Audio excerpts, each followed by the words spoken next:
Hello and welcome to Sophie & Co. I'm Sophie Shevardnadze. Paul Hellyer served as the Canadian Minister of Defence in the 1960s, shaping the country's armed forces for years to come. It was only in his retirement that he says he made a life-changing discovery. He became the first cabinet-level politician from a G8 country to publicly state that there is extraterrestrial life present on Earth.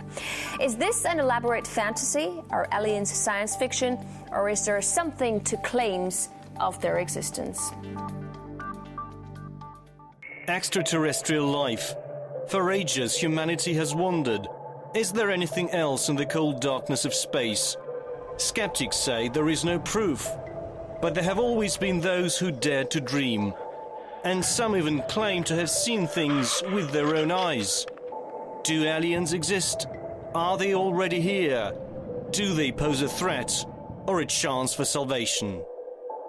Honourable Paul Hellyer, former Minister of Defence of Canada, and he believes that life forms from space exist and are present on Earth. It's great to have you with us on our show. Why do you say that UFOs are as real as the airplanes flying over our heads? Well, because I know that they are. They've been, as a matter of fact, they've been visiting our planet for thousands of years. And one of the cases that would interest you most, if you give me 2 or 3 minutes to answer, is during the Cold War, 1961, there were about 50 UFOs in formation flying south from Russia to across Europe. And the Supreme Allied Commander was very concerned and about ready to press the panic button when they turned around and went back over the North Pole. So they decided to do an investigation. And they investigated for 3 years, and they decided that with absolute certainty that 4 different species at least, had been visiting this planet for thousands of years. So that's we have a long history of UFOs, and of course there's been a lot more activity in the last few decades since we invented the atomic bomb. And they're very concerned about that and the fact that we might use it again. And because the whole cosmos is a unity, and it affects not just us but other people in the cosmos, they're very much afraid that we might be stupid enough to start using atomic weapons again, and this would be very bad for us and for them as well. So no serious scientist has ever publicly confirmed evidence of an encounter with extraterrestrials. Why would scientists not confirm the facts if they exist? I'm afraid they must go out of their way not to find out. Because if they did, even 10% of the amount of research I've done in the last 8 years, they would be as convinced as I am. I mean, they could do it even faster. Might take them a little longer when they didn't have a military background. But there are so many wonderful books that tell these stories, and they've been authenticated. The sightings have been authenticated by more than one witness, and also by radar. And they have landed in various places around the world, including Russia. There's a famous case there. I can't remember the name of the place, but it was widely reported at the time. A man wrote a book about it, and then the French bought the book rights so that it wouldn't be circulated around. There's just so much evidence. If anybody will take the time off to do a little bit of research and study. But people just are, some people are interested and will take the time, and the others just say, it's just fantasy. Mm-hmm. But since I've been public on this subject, I get, probably 3 or 4 emails a week from all over the world from people who have actually witnessed sightings. And some of them who have actually been on the ships, and some of them who have actually been transported to another planet. And so this information is not, it is top secret in a way that the governments aren't talking about it. But if you listen to the whistleblowers and the people who have worked in the industry and who know what is going on, there is just a lot of information out there and it doesn't take very long to get your hands on it. But see, the problem is that some people who report UFO sightings and alien abductions have been shown to make things up to make things up to be famous, to make money, or just for a prank. How do we tell fiction from a fact? Well, you have to spend a lot of time trying to find. We used to say separating the wheat from the chaff, and it takes a lot of effort. When I was minister, I got sighting reports, and when we checked them out, about 80%, about 8 out of 10, were not real. There were sights of Venus or plasma or a dozen other things, but there were 15 or 20% for which there was no explanation, and they were the genuine unidentified flying objects.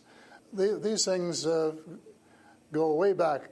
One of the conferences I went to was in Las Vegas, was promoted by a chap who had written a book about crashes. And there were dozens and dozens and dozens of them, and many of them very, very well authenticated, so that it would be impossible to read all of that evidence and not to come to the conclusion that these vehicles were real. Have you ever had your own encounter with aliens? Not an encounter with aliens, no. I have seen a UFO about 120 miles north of Toronto over Lake Muskoka, where I have a cottage. And 2 years ago, last Canadian Thanksgiving, which is October, my wife decided she wanted to go out and look at the stars. So I'm not much of a night man, but I put on my cap and went out with her. And she looked into the eastern sky and said, "There's a star." And I turned around the other way and I said, "Oh, there's a much brighter one over here." And she looked, and it was.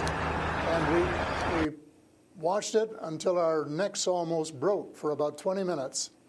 And it was definitely a UFO, because it could change position in the sky by 3 or 4 degrees in 3 or 4 seconds. And I checked out, there were no satellites that could do that. The space station wasn't going by, and it isn't able to move that fast anyway. And there was no other explanation except that it was the real thing.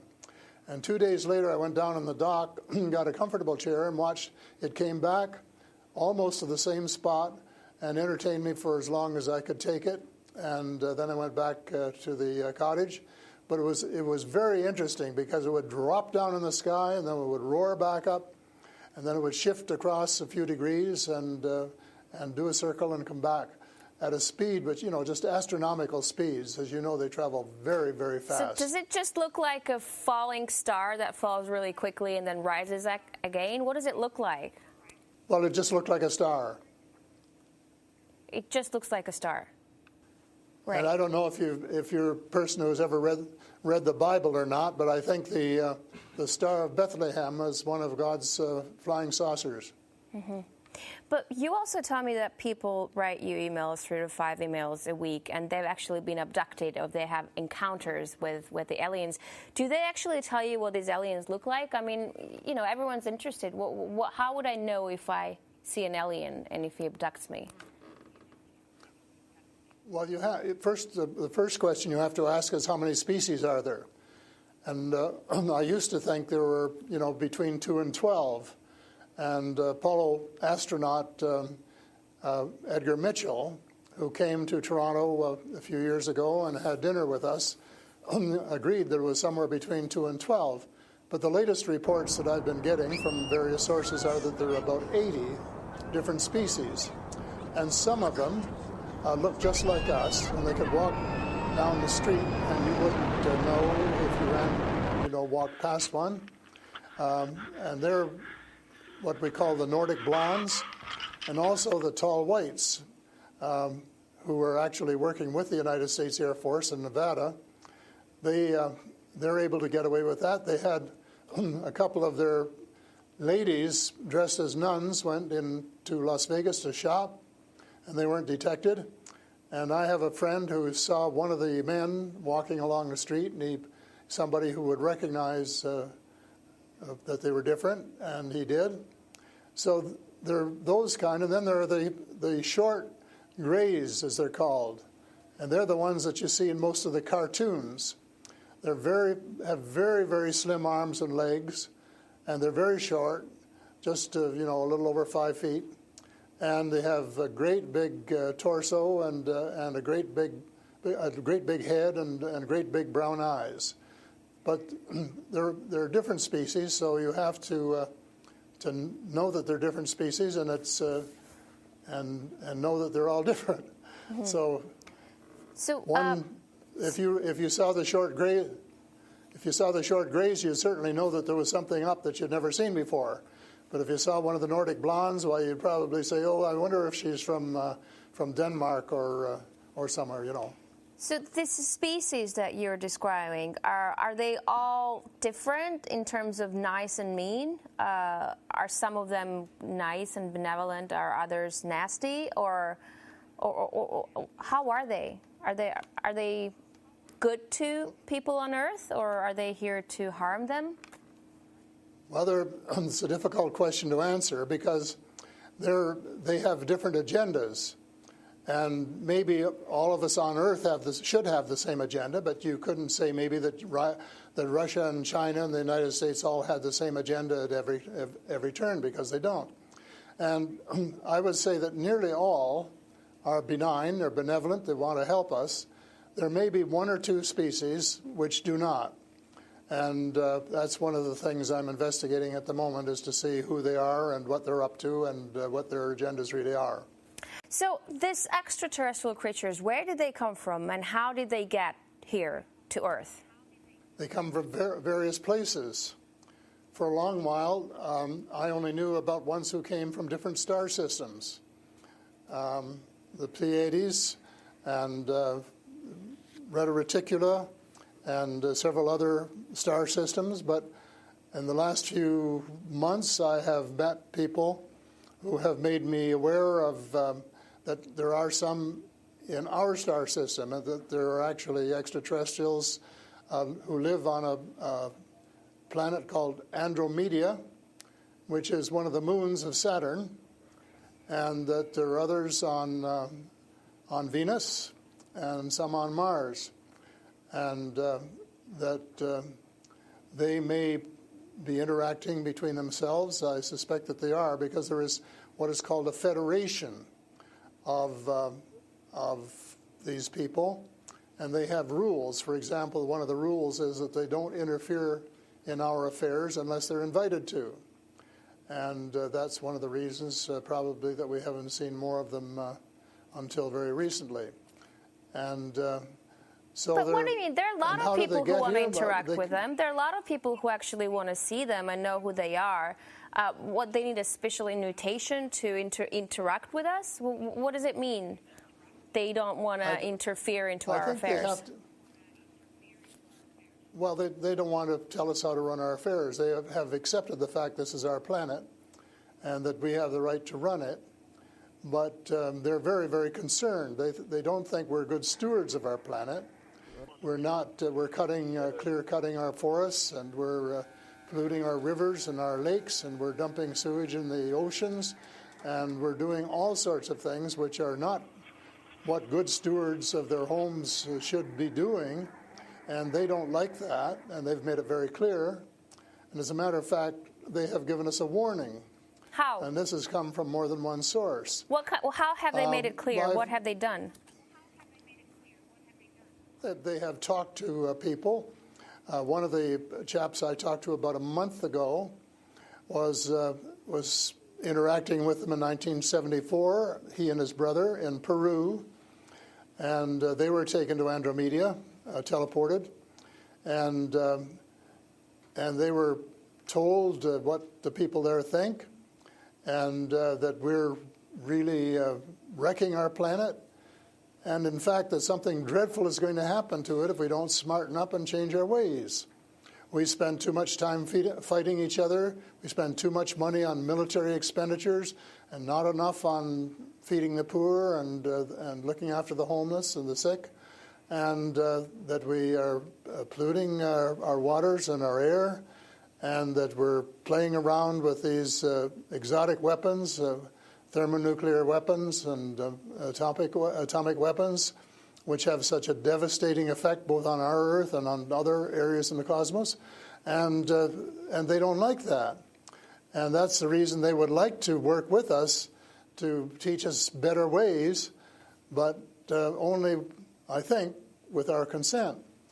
And they work through individuals, and they try and pick out individuals who won't be frightened to death of them, because they can give you quite a fright. One of the cases I'm familiar with was the tall whites in Nevada, where the United States Airmen working with them, were just frightened to death of them. And one, Charles Hall, rescued the daughter of one of the high-up people in the tall whites, and as a result became very good friends with the mother. And as soon as they could trust each other, they had a wonderful relationship. And he wrote a book about it. It's called Millennial Hospitality. Millennial Hospitality. And it tells you how you go through these stages of being scared out of your wits. But then when you establish a trust and a working relationship, why you can have the same relationship, same kind of relationship that you would have with someone here on Earth. But here's what I'm thinking. If you're outing their presence, which is clearly not what they want since they're hiding, why aren't they so afraid of, why aren't you afraid of repercussions? Because you're obviously stating that they're here among us, and you're telling me all these species that exist. They are here among us, and I'm not afraid because in most cases, as far as technology is concerned, they're light years ahead of us, and we have learned a lot of things from them. A lot of the things that we use today, we got from them, lead lights and microchips and Kevlar vests and all sorts of things that we got from their technology, and we could get a lot more too, especially in the fields of medicine and agriculture, if we would go about it peacefully. But I think maybe some of our people are more interested in getting their military technology, and I think that's wrong. I think that's wrong-headed, and that's one of the things that we're going to have to change, because we're going to have to work together. Talking about all of us, everywhere on the planet. You've mentioned military technology and swapping technologies and barters between aliens and people in American government. I want to ask you, as a former Minister of Defense of Canada, is interstellar war a possibility? Should we be creating a Star Wars force to defend ourselves from possible invasion or something like that? Well, I think it's a possibility, but it's a possibility especially if we shoot down every UFO that comes in our airspace without asking who they are or what they want. And right from the beginning, we started scrambling planes and trying to shoot them down, but their technology was superior enough that we weren't able to get away with it. Certainly not for a long while. And during that period of time, they could have taken us over without any trouble if they'd wanted to. So I think we have to, rather than develop our own Star Wars, Earth Star Wars, to protect ourselves against them, that we should work with the benign species, who are the vast majority, and work together and rely largely on them, of course, and cooperate so that we would be contributing something at the same time. But I don't think there's any point in us developing a galactic force that would tempt us to go out on our own and get into mischief, which is one of the things I think some of them are concerned about. But what do you expect to happen if people start to believe in alien existence on Earth? Because things are definitely going to change. Our lives aren't going to be the same anymore. Well, I hope that's the case. I hope that's the case, and I'm all for full disclosure, and I'm going to push very hard for full disclosure in the book I'm writing, and to give some reasons for it, things that we really have to know and have a right to know, and that our future as a species, and here I mean all of the species in the world, are potentially at risk if we don't figure out what's going on and work together to try and make life more amenable for all of us. But it's and to work with our neighbors from other planets as well. But still, like, I'm thinking to myself, if they've been here for such a long time, as you say, and they're interested in helping humanity, as you say, why is our world such a mess? I mean, if you want to help someone, you just help someone. You don't wait for someone to invite you to help that someone, no? Well, I don't, it's something that I think parents can sometimes say to their children, this is what you should do. But that doesn't mean the children are going to do it, does it? Because the cosmos is based on free choice. And we're given the option of making mistakes, of making wrong choices. And I guess what bothers some of us is we've made too many wrong choices and not enough right choices. So we're going to have to start switching our priorities and stop spending so much time and effort and weapons to kill each other or to dominate each other, and spending a lot more time on how to help each other to have a better life and a more just society, and a life which is healthier and where the health care is better, and where the food distribution is better, and where the air is cleaner and the water is cleaner, and all of those things that are waiting to be done if we just get together and row, as we say, rowboat, row in the right direction, the same direction. And it's possible, but it's a tall order, and so far we haven't done it. My thesis will be that we have to do it, and we have to start doing it right away. Thank you so much for this interesting interview and insight on extraterrestrial life. That was Paul Hellyer, former Canadian Minister of Defense. He says aliens exist and live among us on Earth. That's all the time we have for today. I will see you in the next edition of Sophie & Co.